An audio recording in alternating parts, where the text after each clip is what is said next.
Estamos de vuelta en Tolerancia Cero y está con nosotros el exministro Alfredo Moreno. Muchas gracias por estar acá con nosotros. ¿Qué tal? ¿Cómo están ustedes? Buenas noches. Muy buenas noches. Usted, y lo hemos conversado otras veces, pero hago esto así solamente como un contexto rápido.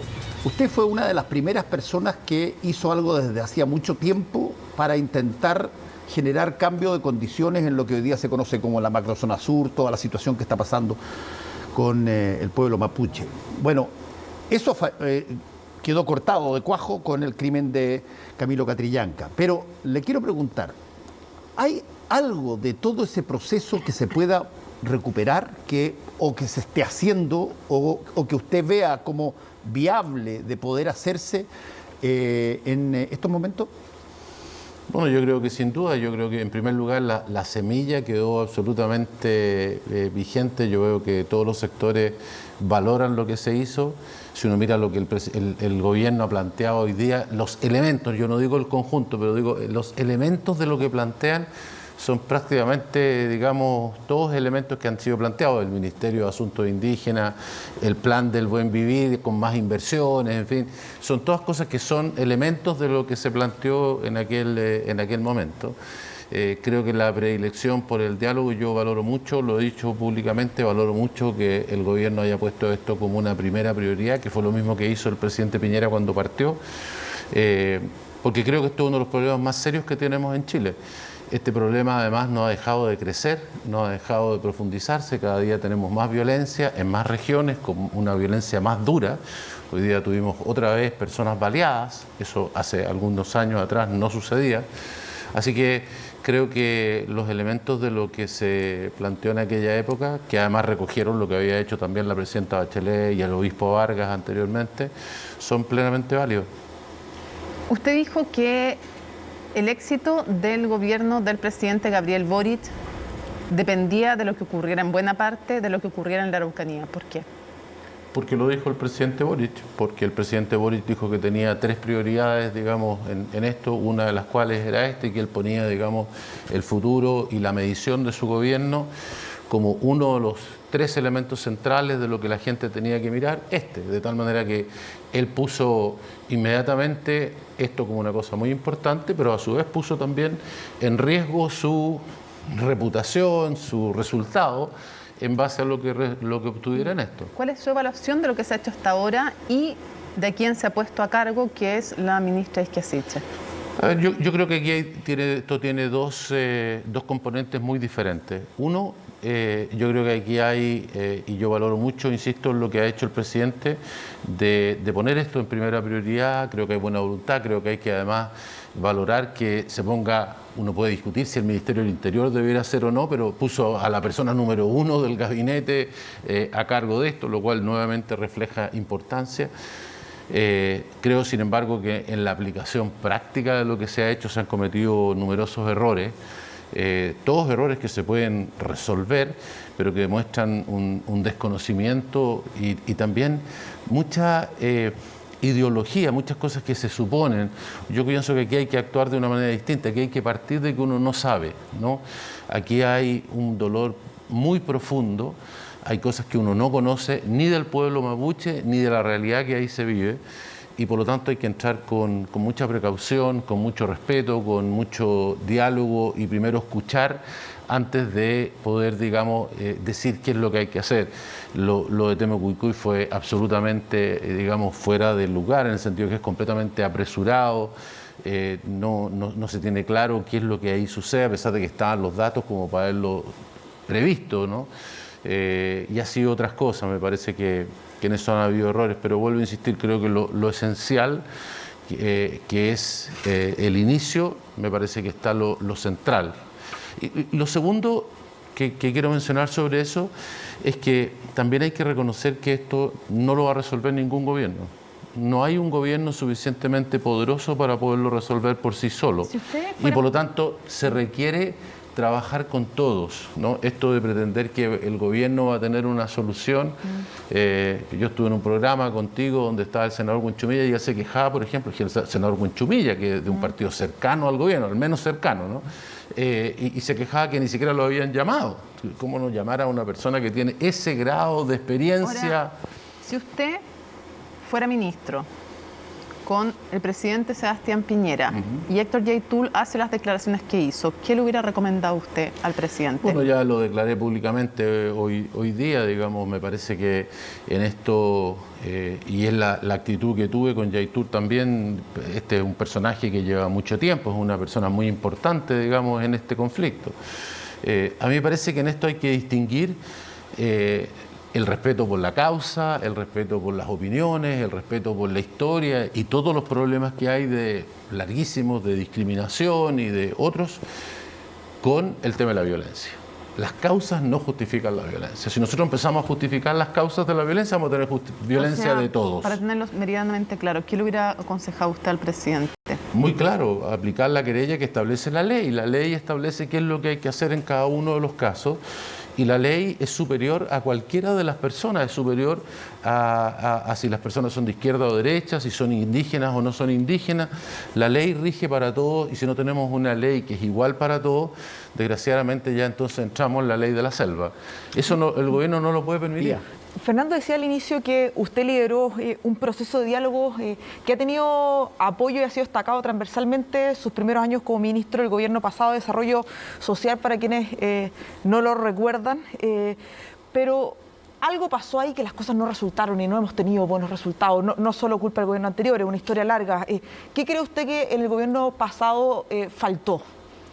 A ver, yo lo he explicado en otras oportunidades, incluso en este mismo canal. En primer lugar, el golpe de lo de Catrillanca fue extremadamente duro, no solamente por lo que sucedió con Catrillanca, que muera un joven que estaba desarmado, independiente si se robó el auto anteriormente o no, estaba desarmado, era completamente innecesario. Pero el problema más grave, o lo que agravó la situación, no es solamente eso, es todo lo que vino después, una seguidilla de mentiras de la organización a cargo de la seguridad como es Carabineros, a la organización a la cual yo respeto, valoro y creo que es una organización absolutamente clave en nuestro país, pero que mostró su peor cara, ¿no? Tuvimos sucesivos lugares, se dijo que había un enfrentamiento con que los atacaban desde los costados, se dijo que no habían cámaras, después aparecieron las cámaras, no hubo nunca ningún enfrentamiento, en fin. Luego de eso hay que tener en consideración que esto fue 8 meses, esto solo pasó 8 meses después de que partió el gobierno del presidente Piñera. El trayecto de esto fue de marzo a noviembre. En febrero, o sea, 9 meses antes de esto estaba la operación Huracán, que fue con la cual partió el presidente Piñera. Tuvo que partir sacando a decenas de generales y coroneles de Carabineros, incluido el general director de Carabineros, porque la presidenta Bachelet no había tomado ninguna medida respecto a lo que había sucedido con la operación Huracán. Recordemos, ahí se inventaron todas las pruebas. O sea, era una reincidencia sobre lo que ahí sucedió. Esto llevó además a tener que sacar al director general de Carabineros, a sacar de nuevo a toda la dirección de Carabineros en la Araucanía. Entonces, esto fue pegar en el mismo clavo del punto más importante de lo que hay aquí, que es errores al margen confianza. Sí, ¿no? La confianza aquí es lo esencial. Pero todo es responsabilidad de Carabineros, finalmente. Son errores que sucedieron. Por supuesto que son responsabilidad de Carabineros, pero el Ejecutivo. Pero por eso digo, pero el problema acá, la tarea que tiene cualquiera, la que me tocó a mí, la que le toca hoy día a la ministra Siche o a Monsalve, a quien sea, al presidente Boric, es volver a lograr la confianza de los distintos grupos que tienen dolores enormes para que se puedan sentar en una mesa como esta y puedan... Sí. Perdón, Alfredo, pero lo que reveló justamente ese episodio y el posterior episodio de Temo Cuicuy y montones de cosas, lo que ha revelado eso es que cualquier cosa que se vea, que se haga en ese sentido, tiene que tener como consideración de que, para usar tu expresión, la confianza es de una fragilidad en torno a este tema que básicamente uno tendría que andar pero pisando todo el rato en punta de pies, digamos, para no meter ruido. Y eso no se puede hacer porque hay mucha gente además interesada en que las cosas no funcionen, tal cual como tú lo dijiste respecto de mentiras en un caso y mentiras anteriores en la operación Huracán. Entonces, cuando es tan frágil la situación y que todo puede de alguna manera generar una excusa para crear una situación más violenta, ¿cómo se actúa? Bueno, por eso mencionaba yo que en esta materia dos cosas. Uno, prudencia, avanzar de a poco, reconocer que uno no conoce, pero sobre todo, y adicionalmente a eso, esto no se puede hacer desde solamente un sector político. Esto requiere trabajar con todo. Tú requieres que el resto de la gente te colabore. Pretender que uno puede resolver el problema de la Araucanía si no tiene a la gente de la oposición, si no tiene a la gente de la multigremial, si no tiene a la gente de las universidades, si no tiene a los principales dirigentes mapuches que estén más o menos, digamos, alineados con lo que se está haciendo, y eso es lo que hay que lograr. Usted justo mencionaba dentro de las autoridades al subsecretario Monsalve. El subsecretario Monsalve en una entrevista hoy día, a propósito de la autocrítica que le preguntaban Pía y Daniel, le cito sus palabras. Dice, aquí hay una segunda gran diferencia con el gobierno anterior, dice, de este gobierno con el gobierno anterior. Y es que el gobierno anterior no ejecutó la plata de la CONADI destinada a la compra de tierras durante 4 años. Sostuvo además, esa es una decisión política, y creo que es una decisión política compleja porque lo que hace es tensionar, agravar y agitar el conflicto. A ver, en primer lugar hay que decir que yo fui ministro hasta mediados del año 2019. Lo sé, pero es para preguntarle por él. Sí, la CONADI depende del Ministerio de Desarrollo Social, así que dependía de mí. Durante el periodo que me tocó a mí, la ejecución de la tierra fue total. De hecho, fue el periodo en el cual más tierra se compró, ¿no?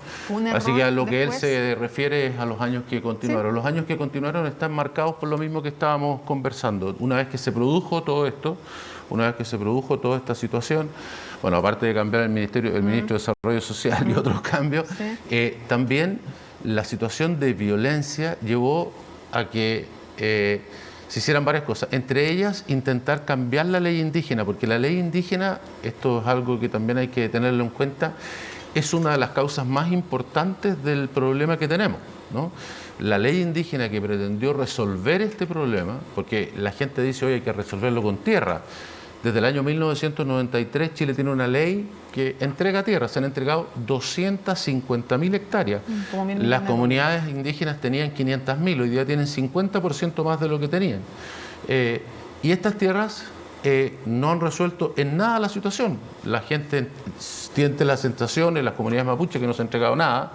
Las que han recibido no les han servido para nada porque no las pueden hacer producir, dado las normas que tiene la ley. Pero no fue un error entonces no ejecutar, porque usted dice, yo cuando estuve la ejecuté. Entonces lo que se... Por eso yo la ejecuté y luego de eso intentamos cambiar la ley indígena, que fue, recordemos, quemaban en cada pueblo, cada lugar donde íbamos a hacer la consulta, había que hacer una consulta indígena, quemaban ese lugar, íbamos al otro pueblo, quemaban el otro lugar. 50 personas que se movían en cada uno de los lugares y que no permitieron hacer la consulta indígena. Entonces la gente dijo, bueno, si no podemos resolver este tema, no sigamos entregando mientras no podemos resolver el problema de lo que estamos haciendo. Yo personalmente hubiera continuado, para ser honesto.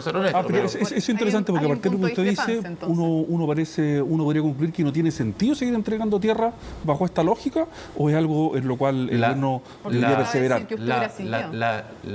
La tierra que se entrega ha tenido varios problemas. El primero es que a la gente que se le entrega tiene, digamos, un resultado para ellos muy magro, porque no pueden hacer nada con ella. Se entrega en forma colectiva, tú tienes que tener el 100% de los votos para hacer cualquier cosa, con lo cual se hace muy difícil. Esto produce una frustración enorme, porque la gente sigue en la misma pobreza que tenía antes, y entonces inmediatamente empiezan a pensar en el campo del lado, ¿no?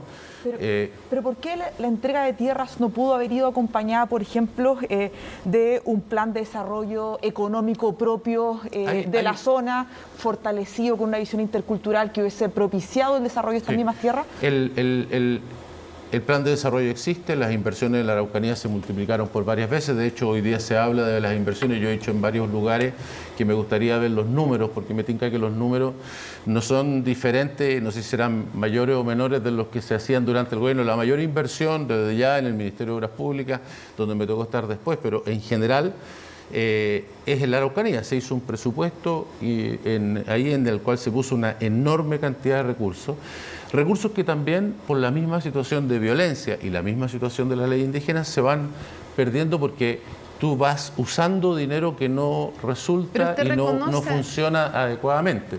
Entonces, hoy día, por ejemplo, para hacer un camino Voy a poner un ejemplo, digamos, que no tiene que ver con la tierra, para que se entienda. Hoy día, para hacer un camino en la Araucanía es el lugar que tiene más caminos y donde hay menos caminos pavimentados, o sea, la necesidad es obvia. Para hacer un camino, tú haces una licitación y no tienes ninguna empresa que lo quiera tomar, porque todas las empresas saben que van a ser atacados. Luego, el único que te lo hace es siempre que gastes muchísimo más. Entonces, tú pones un montón de plata para poder obtener un resultado que es mucho más bajo que el que obtendrías en cualquier otro lugar. La CONADI, pero solo para terminar, la CONADI además tiene un fondo de desarrollo. Las tierras y las comunidades pueden, digamos, obtener recursos adicionales para hacer cosas en su tierra. El problema no es tanto de recursos como de poder utilizarlos adecuadamente. Tienen problemas de decisión, no pueden decidir qué hacemos, no pueden arrendar su tierra. Disculpe, no pueden... pero si usted decía, bueno, todas las coaliciones políticas se tienen que poner de acuerdo para lo que haya que hacer. Si usted hoy día fuera el ministro que lidera estos temas en el actual gobierno, ¿dónde estarían las 3 fichas? Bueno, las 3 fichas estarían justamente en lo que ya mencioné. 1, trabajo con los distintos sectores, no pensando que unos son los buenos y otros son los malos. Aquí hay personas que ven el mismo problema desde distintos lugares, pero para poder entender el problema hay que tener la visión de todos. Las comunidades mapuches, las víctimas, la gente que vive en el lugar, mapuches o no mapuches. En segundo lugar, hay que comprender que esto no es algo en el cual se pueda actuar solo. No hay una manera de resolver esto, precisamente por lo que decía Fernando. Hay de todas maneras personas que quieren detener esto, particularmente los que están en la violencia, otros por intereses políticos, porque no les gusta el señor que está a cargo. ¿Pero cómo se detiene? Y por lo tanto, pero si me permite, entonces, cuando uno está en esa situación, requiere que haya gente que esté comprometida y que esté, digamos, de todos los sectores, de manera tal de que cuando suceden esas cosas, uno tenga una red suficiente para poder continuar. Y tercero, los plazos para resolver esto no es una cosa en la cual uno dice, oye, hagamos un programa mañana sobre tal cosa, oye, listo, mañana tenemos el programa, hacemos esto. Voy a dar un ejemplo. Se hablan de ejemplos como, por ejemplo, Nueva Zelanda. Nueva Zelanda, desde el momento en que decidió resolver este problema, como corresponde hacerlo, logró el acuerdo con el pueblo maorí de resolverlo. De ahí en adelante se demoró 9 años. Donde pasaron varios gobiernos. 250 muertos, además. 9 años sentados conversando. E incluso de eso, después de los 9 años que llegaron a un acuerdo, una parte del acuerdo es que dejaron un tribunal y un fondo para que las cosas que no pudieron resolver, las resuelva un tribunal hacia adelante. O sea, esto no es una cosa que se resuelve de un día para otro. ¿Y qué sensación le deja la especie de impasse que tuvo el gobierno con la Fuerza Armada y con el estado de emergencia ya? Porque también es cierto, uno podría pensar de que si las Fuerzas Armadas permanecen mucho tiempo y de modo estable, ¿eso también podría hacer más difícil esto en algún sentido? Mire, sucede en este tema que la gente mira las cosas como blanco o negro, como que fueran simples. Y no son simples, son complejas, porque estamos en un lugar donde hay una violencia enorme y donde hay, digamos, dolores enormes. Y por lo tanto, en esto no es que las Fuerzas Armadas sean buenas, tenerlas ahí, o sean malas. Ojalá no las necesitáramos. El problema no se va a resolver con las Fuerzas Armadas. Cuando la gente dice eso, es evidente que no se va a resolver con las Fuerzas Armadas. Hay problemas efectivos que hay que resolver.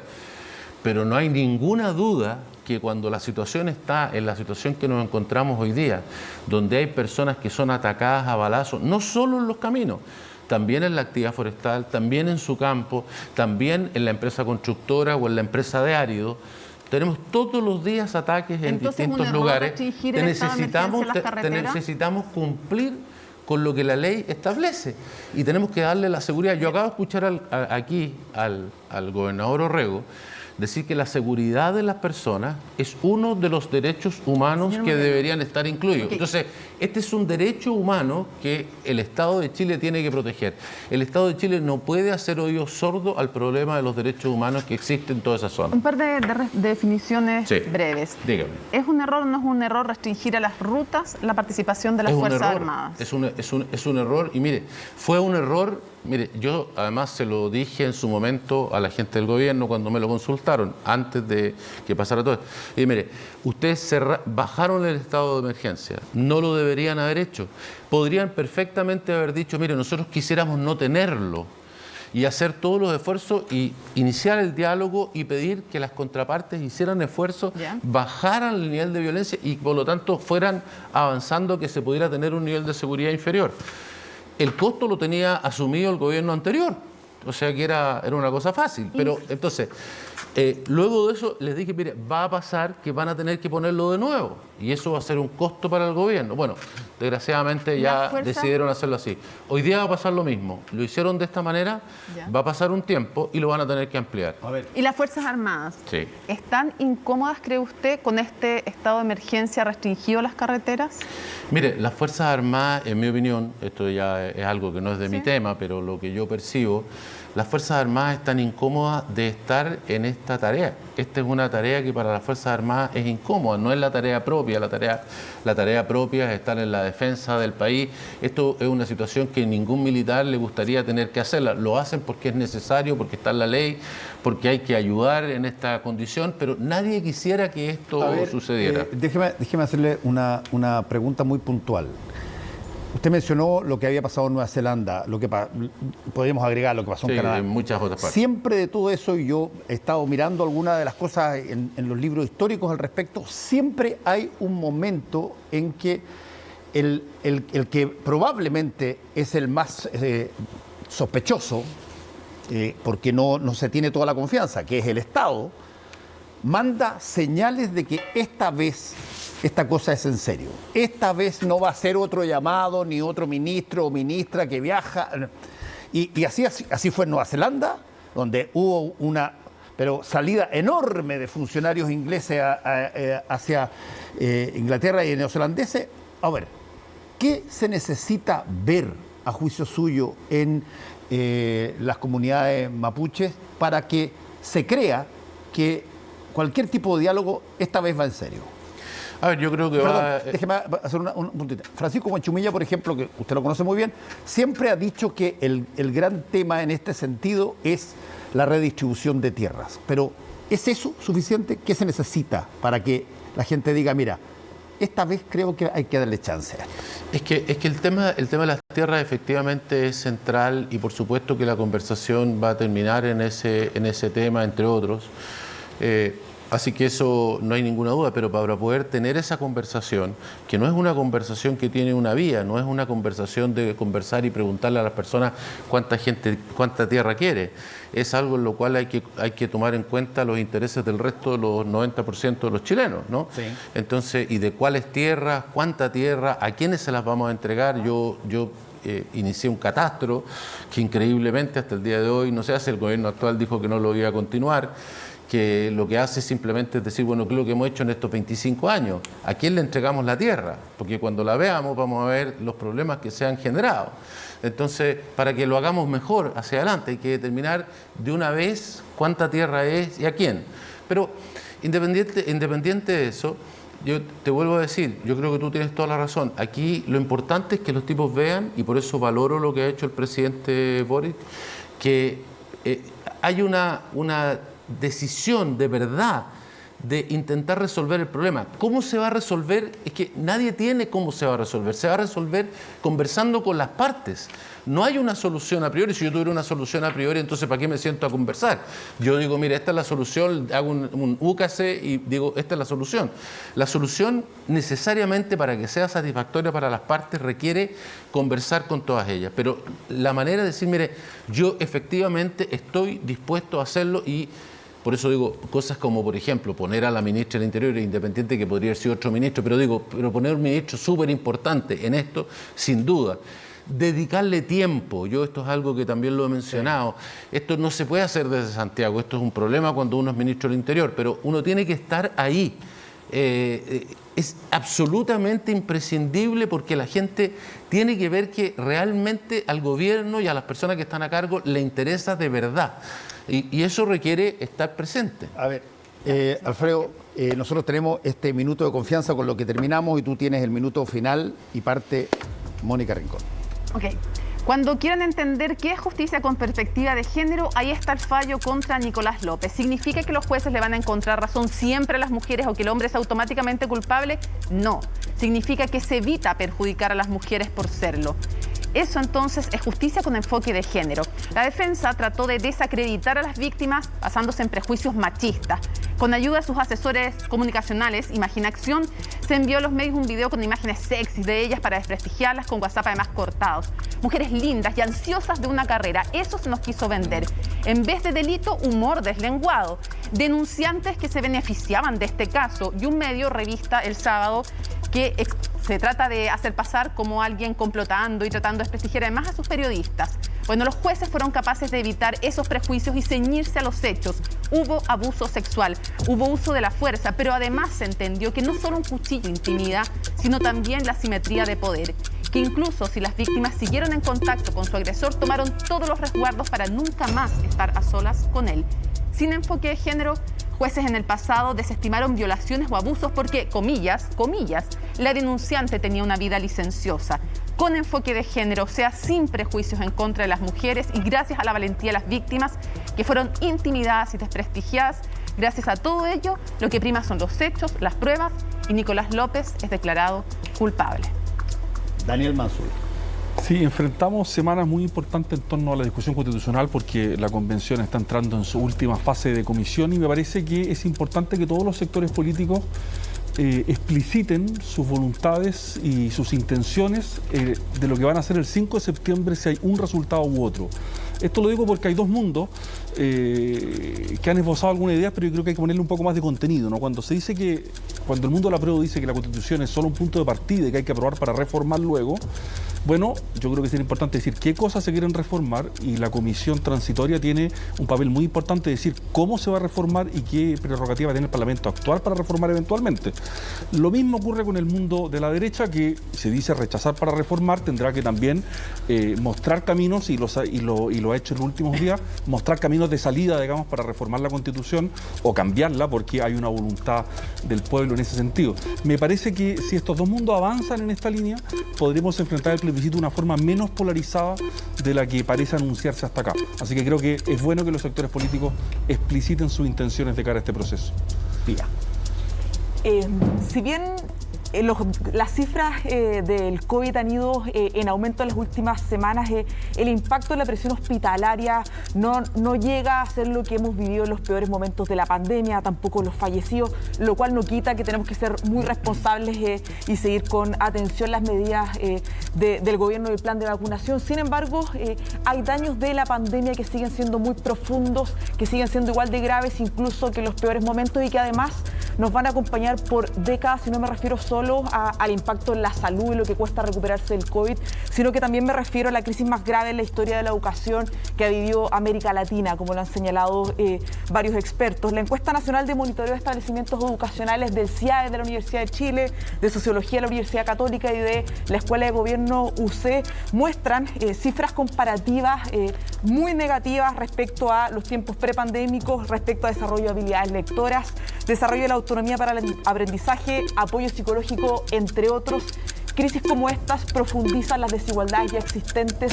Aquí tenemos un problema enorme y espero que sea de los temas que logremos focalizarnos y tener acuerdo. Muy bien. Este minuto de confianza está construido a base de refranes. Una especie de toque que yo tengo es acumular frases célebres, proverbios, refranes de todo tipo de gente que alguna vez pudo pensar lo que estoy pensando y me regaló sus pensamientos en forma de refranes, facilitando la comprensión de ideas. Reconozco que en esto me gustan más las personas que dejan huella que aquellas que dejan cicatrices, y ahí se fue el primer refrán.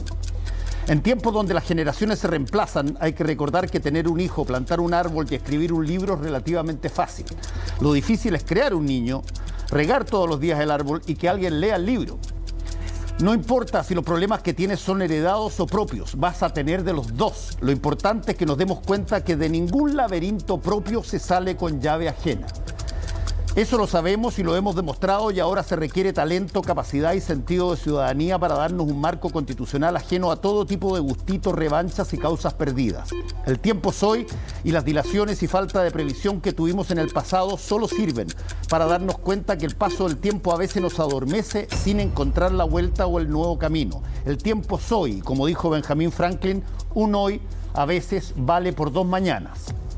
Sé que no es sencillo, porque el respeto se gana, la honestidad se aprecia y la lealtad se devuelve. Y no siempre esos valores son los que predominan en nuestra actualidad. Pero al final de este viaje, si el camino lo permite, estaremos en mejores condiciones de decidir, porque es inevitable, con quién sí, con quién no y con quién nunca.